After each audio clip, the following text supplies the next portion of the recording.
할렐루야 샬롬하고 인사합니다. 할렐루야 샬롬 샬롬 샬롬 샬롬 샬롬 샬롬 샬롬.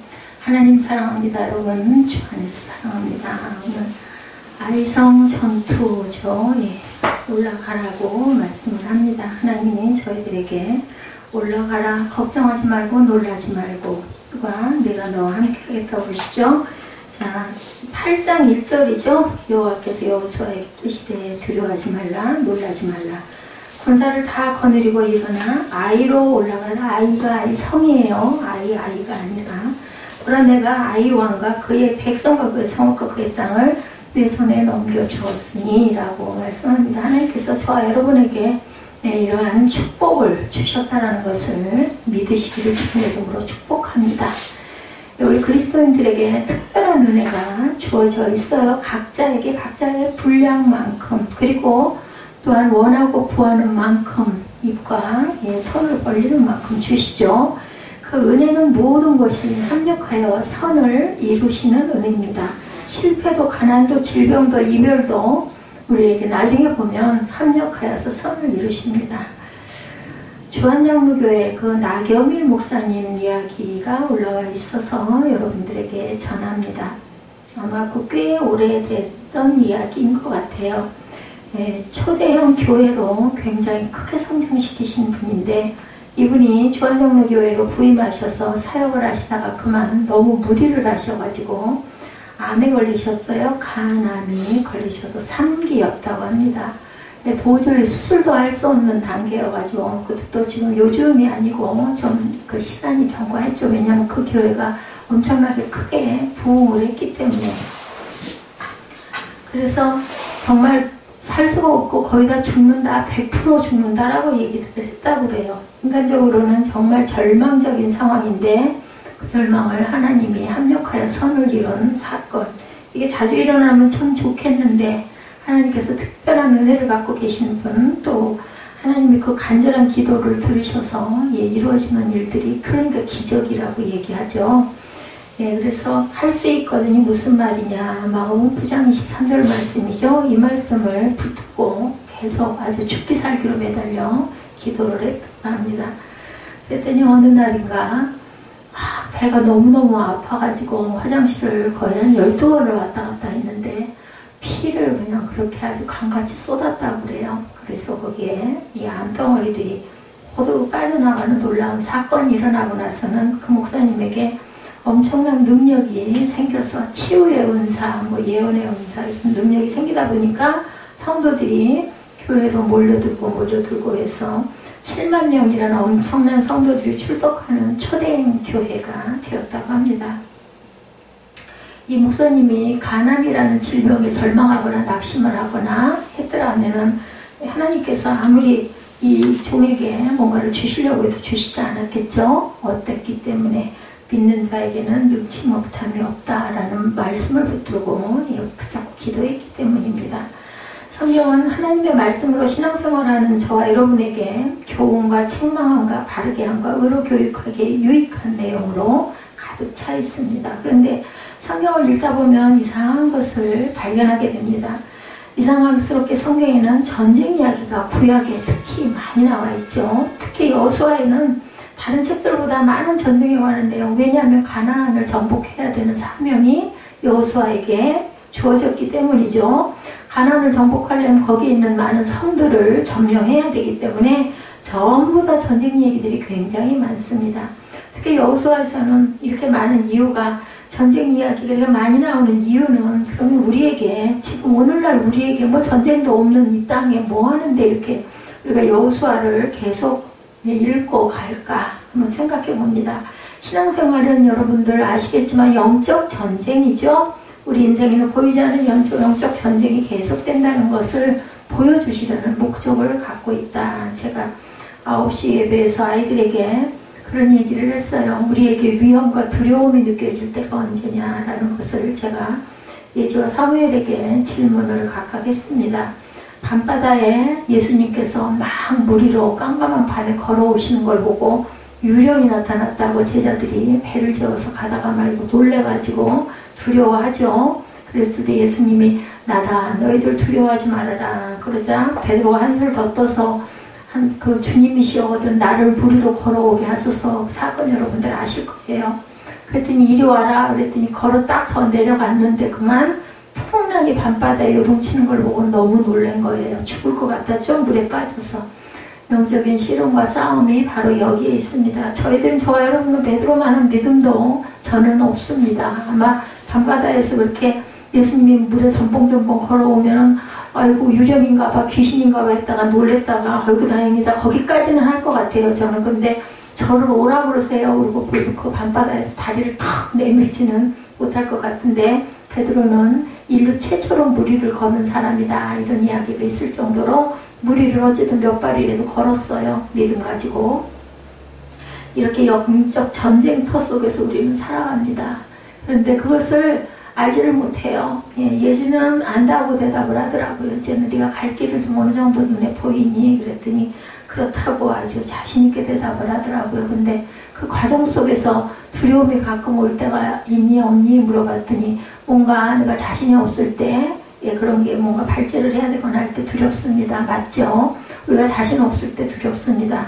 우리 사무엘은 그런 게 전혀 없다고 그래서 어떤 면으로는 감사하고 어떤 면으로는 언제나 처리될까 하는 생각이 제가 들었습니다.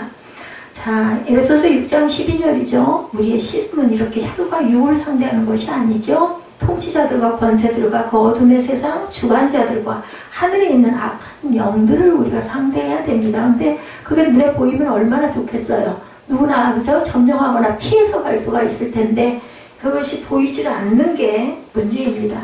뭐 할 때, 기도할 때, 우리가 말씀 들을 때, 또한 찬양할 때 우리 마음에 영으로 오시죠. 오늘 우리가 처음으로 우리 김종국 형제님, 집사님 기도하시라고 제가 말씀을 드렸더니 순종하셔서 기도하셨어요. 저는 그 기도를 통해서 물론 한 달에 한 번 정도 뭐 짧게 본인의 감동대로 기도하시겠지만 기도를 하면서 하나님을 더욱더 가까이 만나셨으면 하는 마음이 제가 언젠가부터 들어서 몇 달 전부터 들어서 그것을 권면을 했고 본인이 안 하겠다고 하면 그건 어쩔 수가 없죠. 그랬더니 감사하게 그러겠노라고 입을 떼서 기도를 한다는 게 굉장히 중요합니다. 뭐 10편, 13편 뭐 한 절, 1절에서 6절까지 뭐 읽는 거 그냥도 혼자 눈으로도 묵상할 수 있지만 성전에서 입술로 고백한다라는 게 굉장히 귀하고 몇 마디라도 하나님께 기도한다라는 것 굉장히 중요합니다. 전신갑주를 입으라고 말씀하시죠. 왜냐하면 마귀의 공격이 어느 한 곳으로만 오는 것이 아니기 때문에 우리는 온몸에 갑옷을 입어야 된다. 뭘로? 말씀으로 갑옷을 입어야 됩니다. 스포츠로 말하면 권투나 태권도가 아니라 종합 격투기를 하는 거와 마찬가지다. 영적인 싸움이 이렇게 대단합니다. 그런데 종합 격투기는 권투나 태권도보다 다양한 방법으로 공격할 수가 있기 때문에 우리 몸에 전신의 갑주를 입어라. 어느 곳으로 틈타 올 줄 모르죠? 영적 전쟁이 바로 이런 거라는 거죠. 자, 오늘 설교는 이스라엘 백성들이 가나안 땅에 들어가서 만난 두 번째 성이죠. 아이성. 말 그대로 우리 아이는 어른보다 작잖아요. 우리가 기억할 때 그 아이성은 물론 아니지만 작은 성이에요. 여리고성보다 훨씬 작은 성인데 어땠어요? 그만 하나님이 함께 하시지 않고 여호수아가 조그만 성이다 보니까 큰 성 점령하고 나서는 마음에 그만 교만이 들어와가지고 기도하지 않아요. 그리고 그냥 뭐 그렇게 많이 다 갈 필요 뭐 있습니까? 2~3천 명만 보내죠. 그럼 점령할 수 있을 겁니다. 그 말을 듣고 그냥 그렇게 했다가 그만 어떻게 됐어요? 큰 코를 다치는 사건이 나타나 있죠. 이스라엘 백성들이 출애굽을 하고 40년 만에 가나안에 들어가게 됐습니다. 40년이라는 것은 너무나 하나님께 원망과 불평을 너무나 많이 하다 보니까 하나님이 40년 동안 1세대들을 다 누구만 빼고 여호수아와 갈렙만 빼고 하다못해 모세까지도 다 1세대들은 어디서? 광야에서 그리고 모세는 느보산에서 돌아가게 하고 나서 2세대와 갈렙과 여호수아만 들어가게 하려고 40년을 뺑뺑이를 돌린 거예요. 그래서 1세대가 다 돌아가고 나서 여리고성 요단강을 통과해서 우리가 거기 지금 공부하고 오고 있죠. 말씀으로 만난 장애물은 바로 여리고성 첫 번째 장애물은 뭐 다음에 요단강 다음에 여리고성이 두 번째예요. 강을 건넜으니까 이제 여리고성이 있는 거죠. 자, 이스라엘 백성들의 능력으로는 당연히 여리고를 점령할 수가 없어요. 무슨 성? 난공불락이라고 하죠. 하나님은 여리고 성을 돌게 하셨어요. 너무 쉬운 방법으로. 그리고 외치라고 그러셨을 때 뭐 했어요? 순종했습니다. 제일 중요한 게 순종이 제사보다 낫다. 그러니까 순종함이 중요합니다. 이스라엘 백성들이 가나안에 들어가면서 만난 세 번째 장애물이 바로 아이성. 첫째는 요단강, 둘째는 여리고성, 세 번째는 이 작은 아이성입니다. 여호수아가 보낸 정탐꾼들은 아이성은 작기 때문에 2,000~3,000명만 보내도 충분하다라고 보고를 하죠. 그 보고를 받은 여호수아는 하나님께 묻지도 않고 백성 중 3,000명을 아이로 보냈다가 그만 이런 패배를 겪게 됩니다. 왜? 하나님과 함께하지 않았기 때문입니다. 내 마음대로, 내 눈에 보이는 대로. 중요한 교훈입니다. 우리가 생각할 때는 그까짓 것을 뭐 일일이 밥 먹을 때 식기도를 해 이런 식인 거죠. 그렇지만 우리는 해야 됩니다. 거창하게 기도하지 않아도 돼요. 마음으로 잠깐 묵상하고 하나님 감사합니다 하고 드셔도 됩니다. 여러 사람이 모여서 함께 식사할 때는 대표 기도해갖고 누군가가 기도를 절차했다가 하지만 혼자 식사를 하거나 아니면 이웃과 누가 어울려서 동료와 어울려 식사를 할 때는 그래도 잠깐이라도 마음으로 하나님 감사합니다. 감사한 마음을 갖는 게 중요하죠. 저는 그렇게 생각합니다. 이 아이성 전투를 통해서 하나님이 들려주시는 음성을 한번 우리 함께 들어보도록 합니다. 첫째는 교훈입니다. 작다고 절대로 우습게 볼 일이 아니다. 작은 문제, 작은 사건이 일어났다 해서 내 마음대로 그까짓 것 준비하고 기도 안 하고 그냥 다 이런 거지. 그래서는 안 된다는 게 이 아이성에 대한 교훈이라는 것. 아이성은 여리고성에 비해서 정말 보잘것없는 성이었습니다. 그래서 여호수아는 아이성을 쉽게 보고 공격했다. 그만 36명이 참사를 당하는 비극이 나게 되죠. 만약 아이성이 거대한 성이었다면 여호수아는 아마 전심으로 하나님께 구하고 기도했을 거예요. 우리는 불가능할 때만 기도하려고 하죠. 일상생활 안에서는 기도를 안 하는데 그러게요. 제가 아까 우리 아들 때문에 많이 절망을 했습니다. 그런데 생각을 해보니 내가 저 나이 때는 어땠나? 물론 달랐죠. 저는 굉장히 하나님을 좋아했으니까 사랑하고 안 하고 이런 건 저는 모르겠어요. 근데 그냥 좋았어요. 어린 날부터. 그러다 보니까 하나님이 그나마 은혜로 인도해 주셔서 내가 살아있는 목적이 지금은 하나님밖에 안 계시고 아까 제가 특송을 한 그 찬양이 제 마음입니다. 나는 정말 이곳에 이 성전에 거하는 게 너무 좋다. 좋사오니 아무도 찾아오는 일이 거의 없지만 모르죠. 하나님의 섭리일 수도 있습니다. 그렇지만 저는 어려서부터 너무 좋아했습니다. 근데 아마 우리 아들은 그게 굉장히 귀찮고 싫을 거예요. 지금 어떻게 얘기를 해도 겉으로 해도 빈말로 해도 동의하지를 않는 모습이 너무나 마음에 아픔이 돼가지고 제가 눈물이 계속 났습니다.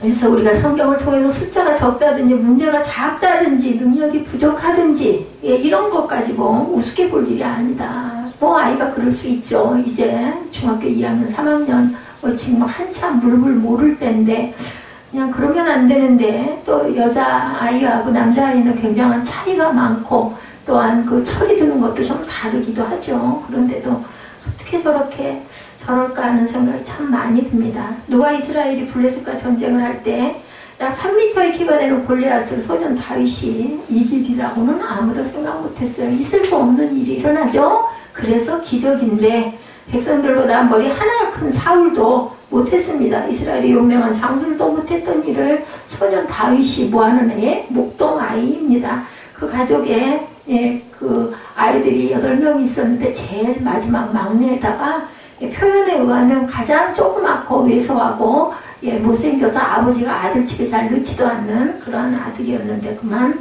골리앗을 이기는 역사가 일어난다. 이것도 교훈입니다. 하나님이 함께 하시면 못할 일이 없죠. 우리가 가진 것이 좋고 능력이 부족해도 상관이 없습니다. 우리가 주님의 손에 붙잡히면 우리의 소유와 우리의 능력을 뛰어넘는 기적도 아까 제가 그 장로의 목사님 말씀 그런 분 한 분뿐만이 아니에요. 굉장히 많은 분들이 그런 기적을 체험하고 그렇게 되면 어떻게 돼요? 내가 아무것도 아니구나 라는 걸 깨닫게 됩니다. 정말 살아있음이 내가 살아있다는 이것 자체가 기적이라는 생각을 저는 매일매일 합니다. 몸이 조금 더 많이 불편하거나 할 때는 그런 생각이 더 많이 들죠. 그래서 하루가 선물이라는 생각을 늘 하면서 눈을 뜹니다. 주님께서 광야에서 오병이어의 기적을 일으키셨죠? 소년이 내놓은 물고기 2마리와 떡 5덩이를 통해서 5,000명이 먹고도 12광주리를 남겼는데 그 소년이 내놓은 도시락이 아니라고 해서 그 5,000명이 먹을 양식을 하나님께서 안 주셨겠습니까? 근데 주셨는데 왜 꼭 아이를 통해서든 뭐를 통해서든 작은 것을이라도 내놓아야 하나님 기적을 이루실까요?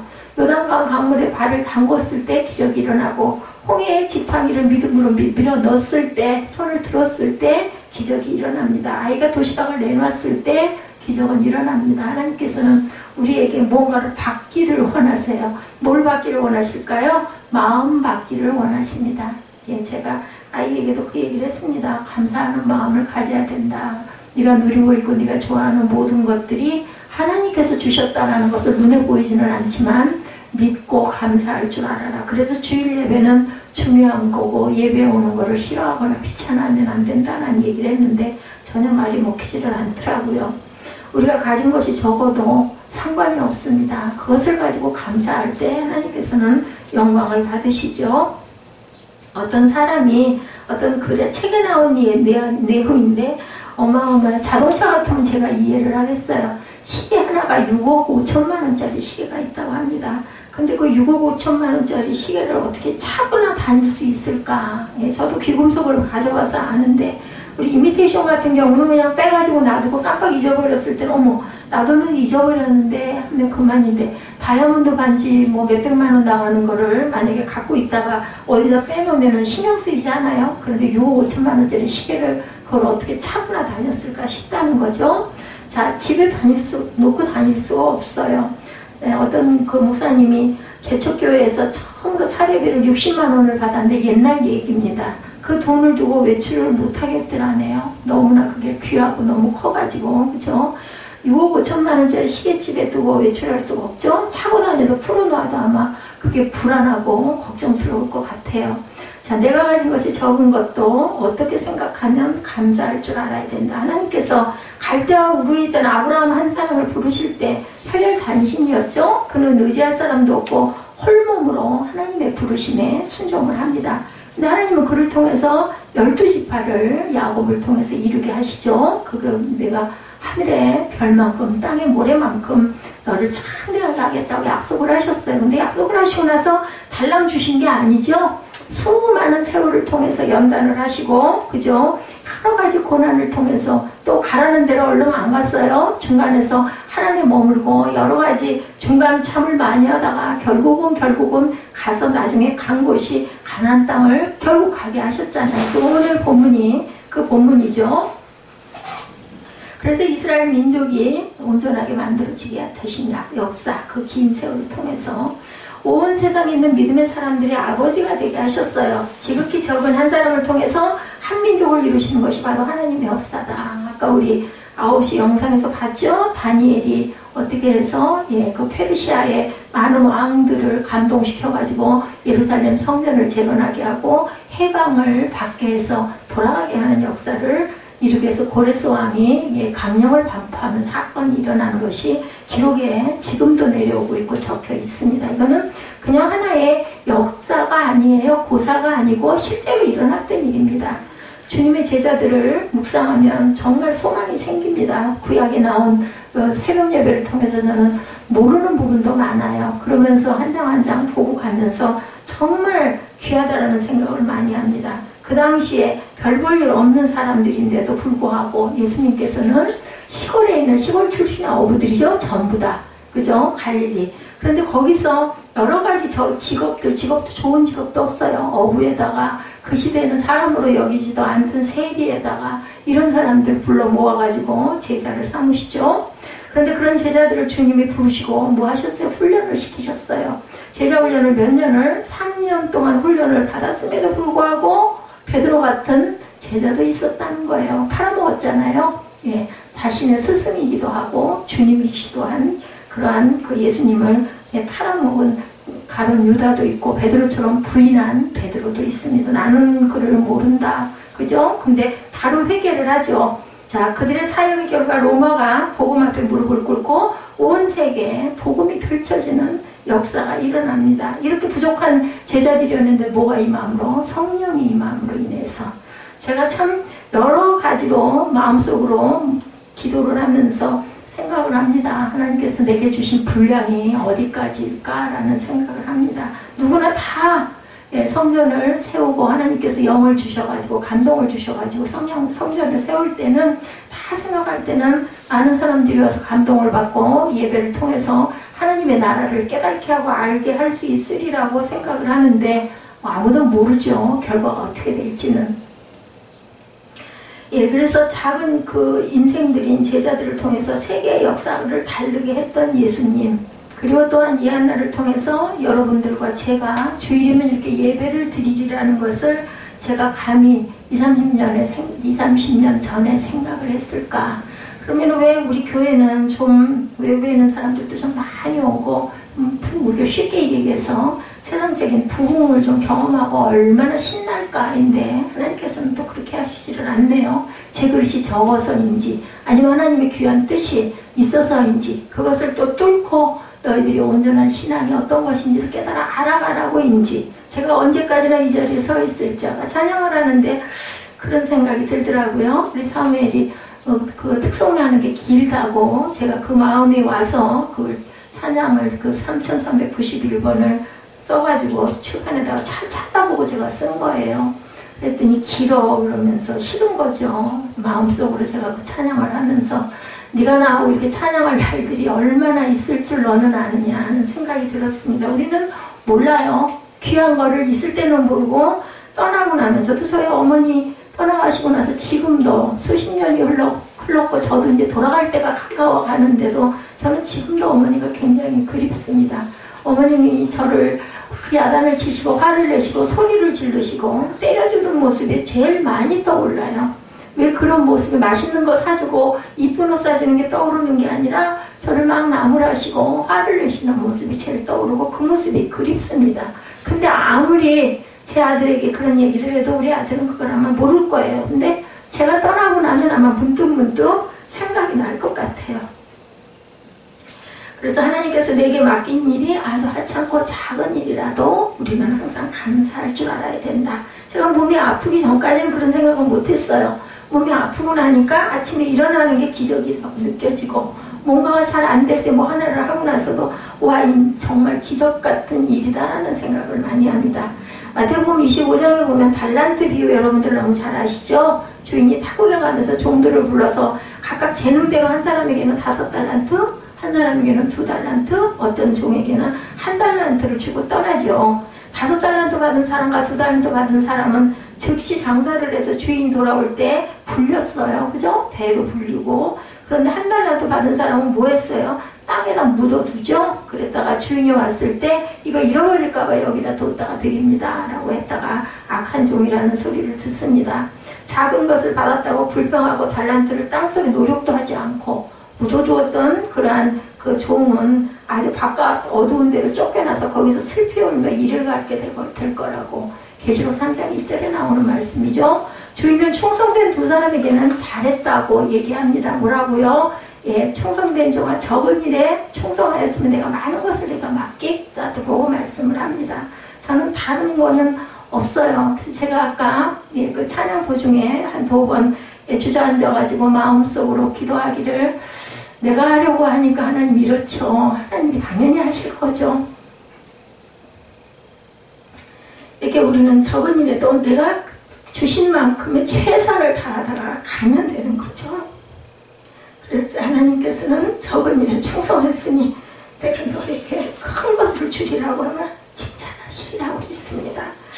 우리는 주변에 있는 사람들을 대할 때 상대가 가진 능력과 인격의 정도를 따라서 차별 대우를 절대로 해서는 안 되는데 우리 마음은 마음 안에 양심이라는 것이 있음에도 불구하고 우리의 눈이 또 우리의 완악한 마음이 우리 내면에 있는 죄성들이 차별을 해서 대우를 할때요. 약한 사람들은 그냥 우습게 보게 되고 좀 대단해 보이고 한 사람들 앞에는 괜히 가서 고개를 숙이고 지난번에 여기 잠깐 왔다 가신 반이로 오셨다라는 저희 교회에 오셨던 그 2분 생각이 계속 생각이 나더라고요.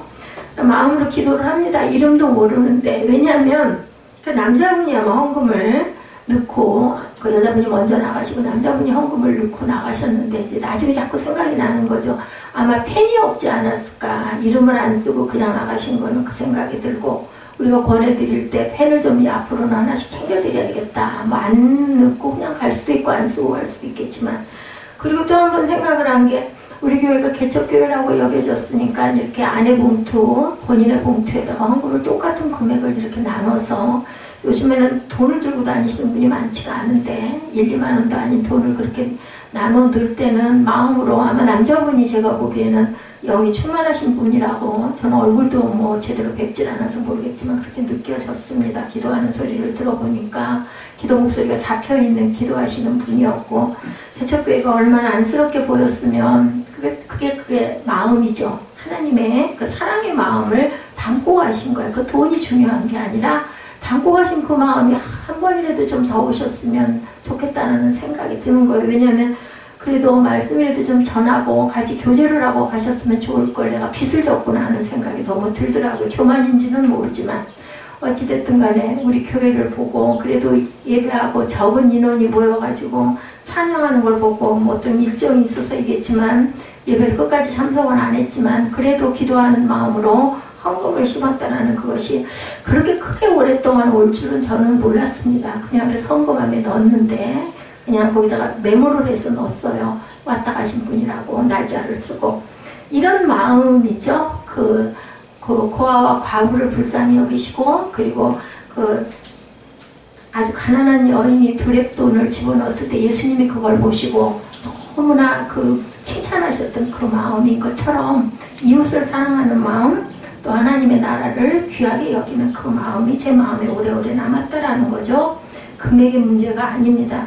마태복음 25장에 보면 양과 염소의 비유가 나오죠. 주님이 재림하시고 최후의 심판대 앞에서 벌어질 일을 기록했어요. 양과 염소와 양의 비유는 온 인류가 주님의 보좌 앞에서 심판을 받죠. 오른쪽에는 양의 무리들이 있고 왼쪽에는 염소의 무리들이 있습니다.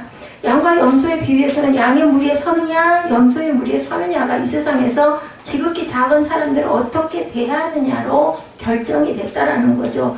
주님은 양의 무리에 선 사람들에게 내 아버지께 복받을 자들이여 나와 창세로부터 너희를 위하여 예비된 나라를 상속받으라고 말씀을 합니다. 그 이유는 그들이 이 세상에서 지극히 작은 사람들을 돌봤기 때문이에요. 주님은 그들에게 내가 진실로 너에게 이르노니 너희가 여기 내 형제 중에 지극히 작은 자 하나에게 한 것이 곧 내게 한 것이다. 이렇게 말씀을 합니다. 주님은 염소의 무리에 선 사람들에게는 저주를 받은 자들아 나를 떠난 마귀와 그 사자들을 위하여 예비된 영원한 불에 들어가라고 이렇게 책망을 하시는 분이 나옵니다. 그 이유는 그들이 이 세상에서 지극히 작은 사람들을 돌보지 않았기 때문이고 나보다 연약한 자들을 무시했기 때문이라는 것. 내가 진실로 너에게 이르는 이 지극히 작은 자 하나에게 하지 아니한 것이 곧 내게 하지 아니한 것이라고 말씀을 합니다. 무슨 일을 하든지 절대로 작다고 우습게 하찮게 봐서는 안 된다.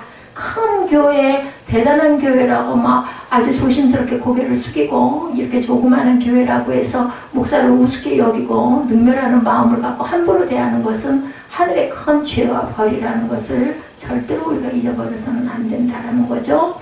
자, 우리들이 내가 가진 능력이 작다고 또한 열등감 속에 살지 말아야 되겠죠. 그 능력으로 주님을 내 분량대로 열심히 섬기는 게 가장 중요하다. 두 번째는 내 속에 있는 아간, 우리 지난주에 아간에 대해서 우리 묵상했었죠. 아간을 잡아내라. 뭐가? 사람을 무시하는 그 마음을 마음속에서 쓴뿌리를 뽑아버려야 된다는 거예요. 자, 하나님께서 여호수아의 기도를 들으시고 응답해 주시죠. 7장 11절에 보면 이스라엘이 범죄하여 내가 그들에게 명령한 나의 언약을 어겼으며 또한 그들이 온전히 바친 물건을 가져가고 도둑질하며 속이고 그것을 그들의 물건들 가운데 두었느니라.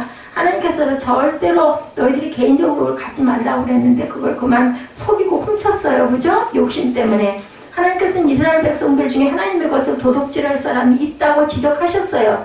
누가 그랬는지는 알려주질 않았습니다. 그랬을 때 뭐 했어요? 제비를 뽑았죠? 여호수아는 하나님의 지시를 따라서 백성을 모으고 죄가 누구로부터 온 것인지 제비를 뽑습니다. 먼저 유다 지파가 뽑혔고 다시 뽑았더니 유다 지파 가운데서 세라 족속이 뽑혔고 또한 십디가 뽑혔고 또 뽑았더니 유다지파 세라의 증손이고 십디의 손자요 갈미의 아들인 아간이 다가닥 뽑혔어요. 이 제비가 정말 그래서 구약에는 아주 하나님의 역사다, 하나님의 믿음이다라고 생각을 하고 요즘에도 우리가 뭔가를 정확하게 어떻게 할 수가 없을 땐 제비를 뽑습니다. 하나님께서는 여리고성 전투에서는 아무것도 취하지 못하게 하셨죠. 첫 번째 전쟁이라 모든 것을 누구에게? 하나님께 바치라고 그랬는데 아간이 그만 여리고성 시날산의 아름다운 외투 한 벌과 은 200세겔과 50세겔이 되는 금덩어리 하나를 보고 탐을 내가지고 자신의 장막 가운데 땅속에 감추어 둔 것이 그만 아이성을 점령하지 못하는 패배를 불러일으키죠. 그리고 그 어떻게 했어요? 그것을 본인이 나와가지고 고백했을 때 어땠어요? 여호수아는 아간과 물건을 돌로 치게 하였고 불사르게 해서 쌓아놓은 것이 바로 아골 골짜기였다라고 우리 지난 시간에 함께 저와 여러분들이 묵상을 했습니다. 내 속에 있는 이 아간은 과거에 범했던 죄 중에 해결되지 못한 죄일 수도 있다라는 겁니다. 또 지금 내가 범하고 있는 죄일 수도 있고 탐욕일 수도 있고 불순종일 수도 있다. 사람을 우습게 여기고 눈 아래로 깔보는 그런 마음들, 그런 것일 수도 있다는 것을 본문에서 이 아이성을 통해서 저와 여러분에게 주시는 말씀입니다. 이스라엘 백성들이 제비를 통해서 아간을 잡아냈던 것처럼 우리는 성령의 조명하심 속에서 내 안에 있는 아간을 잡아낼 줄 알아야 된다. 내 속에 숨겨진 죄악이죠. 내 속에 숨겨진 아간을 제거하지 않으면 첫 번째 아이성 전투에서 이스라엘을 돕지 아니하셨던 것처럼 저와 여러분을 돕지 아니하신다라는 거죠. 이사야 59장 1, 2절에 야훼 손이 짧아 구원하지 못하심도 아니요 귀가 둔하여 듣지 못하심도 아니요 오직 너희 죄악이 너희와 너희 하나님 사이를 갈라놓았고 너희 죄가 그의 얼굴을 가려서 너희에게서 듣지 않으시게 하느니라고 말씀하고 있습니다. 신앙생활에서 성공과 실패는 경제력이나 인간적인 능력이나 세상적인 자리에 있는 게 아니죠. 신앙생활에서 성공은 하나님을 뵙는 겁니다. 하나님의 얼굴을 구하는 겁니다. 그걸 하기 위해서 여러분들이 아침부터 오셔가지고 이 자리에 앉아 계신 거예요. 하나님을 경험하며 하나님의 임재를 느끼며 그분과 동행하는 것이 신앙생활에서 성공하는 길이다. 그렇다면 누가 하나님을 보고 하나님과 동행할 수 있는 것일까? 자기 속에 있는 아간을 제거하고 깨끗한 영을 가진 사람. 마태복음 5장 8절 산상수훈이죠. 마음이 청결한 자는 복이 있나니 그들이 하나님을 볼 것이며 자기 속에 있는 아간을 잡아내서 영적인 눈이 열려서 하나님을 볼 수 있어야 된다는 거죠. 내 안에 아간을 그냥 두고 신앙생활을 한답시고 겉으로만 주일 지킨다고 왔다 갔다 하는 그것은 온전한 신앙이 아니다. 계시록 3장 17절에 내가 말하기를 나는 부자라 부유하여 부족할 것이 없다 하나 내 공고한 것과 가련한 것과 가난한 것과 눈만 것과 벌거벗은 것을 알지 못한도다 라고 말씀합니다. 이 말씀은 라오디게아 교회에 주신 예언의 말씀인데 라오디게아 교인들은 물질적으로 굉장히 풍요했습니다. 그래서 그들은 스스로 나는 부자라 부유하여 부족할 것이 없다라고 아주 자만을 했던 사람들입니다. 그런데 주님이 그들을 보실 때 그들의 상태는 곤고하고 가련하고 가난하다라고 말씀을 합니다. 영적으로 눈이 멀었고 영적으로 벌거벗고 있다라는 거죠. 수치를 모른다는 거죠. 그들은 세상적으로는 성공한 사람이었는데 신앙생활은 실패하고 있었던 것을 본인들은 몰랐다. 영적인 눈이 어두워서 주님을 볼 수가 없었고 영적으로는 부끄러운 모습이 영적으로 벌거벗은 상태였는데 자기들은 신앙생활을 아주 잘하고 있다고 착각을 한 거다. 안 믿는 사람들에게 주신 말씀이 아니고 라오디게아 교회 성도들에게 하신 말씀이라는 것을 잊지 마시기 바랍니다. 우리 성도들 중에 영적으로 공고하고 가련하고 가난한 사람이 아무도 없기를 주님의 이름으로 축복합니다. 세 번째로 내 생각을 내려놓고 하나님의 음성을 듣고 순종하라. 순종하는 것이 제사보다 낫다고 하죠. 여호수아는 가나안에 들어가면서 만났던 첫 번째 장애물 앞에서 하나님의 음성을 들었어요. 비가 많이 와서 강물이 넘치고 있는데 강물을 발굴하는 하나님의 음성을 듣고 그대로 순종했습니다. 여호수아가 들은 음성은 순종할 때 요단강이 갈라지는 기적이었죠. 그래서 그 기적이 일어납니다. 여리고성을 다시 또 6번을 돌고 7번째 되는 날 7번 돌라는 하나님의 음성을 듣고 그대로 순종했습니다. 여리고에서도 하나님의 음성에 순종한 여리고가 무너집니다. 안타까운 것은 여호수아가 아이성 앞에서 다른 때처럼 하나님의 음성을 듣는 시간을 갖지 않았던 것이 패배의 원인이었다라는 거예요. 그러니까 뭐냐면 어떤 상황에서도 하나님께서 나와 함께 하시니까 이런 것 정도는 내가 알아서 그냥 해도 되지 뭐, 이런 마음을 갖지 말라는 겁니다. 이게 자칫 잘못하면 교만이 될 수가 있다. 여호수아는 아이성 전투에 패배한 후에 하나님 앞에 엎드려 기도하다가 다시 하나님의 음성을 듣게 됩니다. 구하면 주신다라는 거예요. 이것을 통해서 우리가 알 수 있는 것은 내가 순종을 안 했다 할지라도 그것을 깨닫고 다시 무릎 꿇으면 하나님께서는 받아주신다라는 것을 잊지 마시기 바랍니다. 그래서 아간을 잡아내고 두 번째 전투에서 아이성을 점령하죠. 이 가나안 전쟁에서 우리가 배워야 할 신앙생활의 복음은 우리도 하나님의 음성에 귀를 기울이고 그 음성을 따라 살아야 한다. 주님의 음성을 들어서 12 제자들이 이 나라를, 하나님의 나라를 건설한 사건들, 교회들이 일어섰죠. 그 길이 바로 영적으로 사는 길이라는 것을 잊지 아니하시기 바랍니다. 요한복음 5장 25절에 진실로 진실로 너에게 이르노니 죽은 자들이 하나님의 아들의 음성을 들을 때가 오나니 곧 이때라 듣는 자는 살아나리라고 말씀을 합니다. 일주일에 한 번이라도 여러분들 헌금 쓰실 때 말씀을 묵상해서 한 구절씩이라도 쓰시고 그 감동대로 꼭 기도를 쓰시기 바랍니다. 그렇게라도 해서 내가 읽고 내 마음에서 우러나는 대로 글씨를 쓰시면 그것이 내 마음에 그것이 영적인 양식이 될 줄로 믿습니다. 잘들 하시면 그거 내가 일부러 하라 안 해요. 우리 성찬 때 여러분들 뭐 그거 제가 그냥 한번 쭉 읽고 성찬 그냥 뚝딱 급하게 먹어도 상관없는데 찬양도 잘들 안 하시잖아요. 그래서 제가 말씀을 돌아가면서 읽으시게 하는 겁니다. 대표기도 하실 때도 이렇게 돌아가면서 똑같은 기도가 아닌 각자 그래도 성경 말씀이라도 묵상을 한번 읽고 자기 마음에 있는 대로 그냥 기도하시면 돼요. 뭐 좋은 뭐 유창한 뭐 단어 이런 거 아니면 뭐 어디서 그 기도문 올라와 있는 거 그런 거 보지 마세요. 그런 거 베낄 필요 없어요. 우리 교회하고 거기에 나온 것들하고는 다를 수 있기 때문에 내 마음에서 나오는 그냥 대로 그냥 편안하게 얘기하는 거, 우리 대화하는 거예요. 하나님과의 대화하는 거예요. 그러면서 우리 가족들을 좀 빌어주는 거죠. 우리 세리교회 그 가족들이지 않습니까? 기도해 드리는 거예요. 신명기 8장 3절에 너도 알지 못하면 내 조상들도 알지 못하던 만나를 내게 먹이신 것은 사람이 떡으로만 사는 것이 아니고 야훼 입에서 나오는 모든 말씀으로 사는 줄을 내게 알게 하시리라고 말씀하고 있습니다. 우리는 하나님의 말씀으로 우리가 우리 밥 점심 먹잖아요. 그런 것처럼 하나님의 음성을 그리워하고 들을 줄 알아야 되겠다.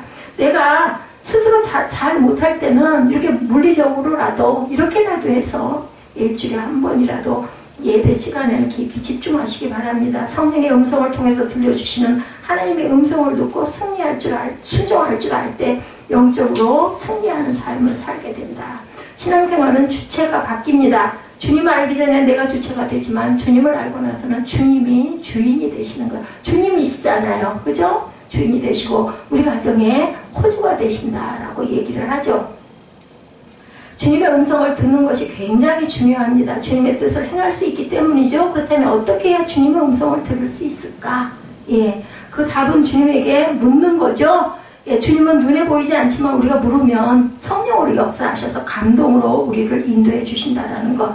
로마서 8장 14절에 무릇 하나님의 영으로 인도함을 받은 사람은 곧 하나님의 아들이다 이렇게 말씀하고 계십니다. 자, 역대상 10장 13, 14절에도 사울이 죽은 것은 야훼께 범죄하였기 때문이라 그가 야훼의 말씀을 지키지 아니하고 신접한 자에게 가르치기를 청하고 야훼께 묻지 아니하였으므로 야훼께서 그를 죽이시고 그 나라를 이새의 아들 다윗에게 넘겨주셨더라. 하나님께서 사울을 죽이신 이유는 그가 범죄했기 때문이죠. 사울의 범죄 3가지를 지적하시죠. 첫째, 야훼의 말씀을 지키지 않았다. 둘째, 신접한 여인 즉 무당을 찾았다. 셋째, 야훼께 묻지 아니하였다. 지키지 않고 무당을 찾았고 우상숭배죠. 그리고 야훼께 묻지 않았다. 그 결과 사울에게 나라를 빼앗아서 다윗에게 넘겨줍니다. 다윗이 잘했던 것은 야훼께 묻는 걸 잘했어요. 아까 10편 23편 우리 입술로 고백하고 외쳤지만 항상 하나님께 물었어요. 그 열악한 환경 속에서. 그 환경이 좋을 리가 없죠. 목동이 얼마나 고생스러운 그 일이었는지 모릅니다. 그 구약을 보다 보면 나타나죠. 빌 게이츠가 말합니다. 좋은 사람의 습관을 내 것으로 만들면 나도 성공하게 된다. 저 사람 저 습관 때문에 성공하는구나 라는 생각이 들면 그것을 내 것으로 만들라는 거예요. 다윗이 하나님께 묻는 습관으로 성공적인 인생을 살았다면 우리도 그의 습관을 따라서 흉내라도 내봐야 되지 않겠느냐. 하나님께 묻는 것이 바로 겸손입니다. 내 뜻대로 내 마음대로 뭐 내가 벌었으니까 내가 쓰지 이런 마음을 가져서는 안 된다는 거죠. 하나님의 지혜와 하나님의 능력을 신뢰하고 겸손하게 무릎을 꿇을 줄 알아야 되겠다. 한 선교사님이 기차 여행을 하고 있었대요. 그런데 앞에 앉아있는 사람이 자살할 것 같은 느낌이 들었다고 합니다. 그래서 형제여 하나님을 믿고 하나님의 도우심으로 승리하세요. 하나님의 어디에 있어서 내가 하나님의 도움을 받는단 말이요. 그때 선교사님이 만년필을 꺼내서 손에 들고는 물었어요. 형제는 이 만년필을 이 탁자에 세울 수가 있습니까? 이렇게 흔들리는 기차 안에서 어떻게 만년필을 세울 수가 있습니까? 나는 세울 수 있습니다. 한번 해보시오. 선교사님이 만년필을 두 손으로 잡고 탁자에다 세웠어요. 그 만년필을 자 이제 만년필을 세웠어 그랬더니 그 사람이 뭐라고 그랬을까요? 손으로 붙잡으면 누구는 못합니까? 이렇게 물어봅니다. 예, 바로 세상은 흔들리고 당신은 흔들려도 하나님께서 당신을 붙잡아 주시면 절대로 넘어질 일이 없습니다. 라고 선교사님이 권면을 했다고 합니다. 하나님께 묻고 하나님께서 여러분을 붙잡는 삶을 살아갈 때 절대로 쓰러지지 않는다라는 것. 오늘 설교 아이성 전투를 통해서 하나님이 들려주시는 음성을 저와 여러분이 함께 나눴습니다. 첫 번째, 작다고 우습게 보지 말아라. 두 번째, 내 속에 있는 정욕과 탐욕과 내 속에 있는 악안을 잡아내라. 세 번째, 내 생각을 내려놓고 하나님의 음성을 듣고 순종하라. 이 세 가지예요. 여러분들 잊지 마시고 그대로 실천하시고 내가 정말 어눌하고 악이 같고 걸음마를 하다 넘어질지언정 하나님의 음성을 두고 그대로 행하려고 노력하시는 저와 여러분 되시기를 주님의 이름으로 축복합니다.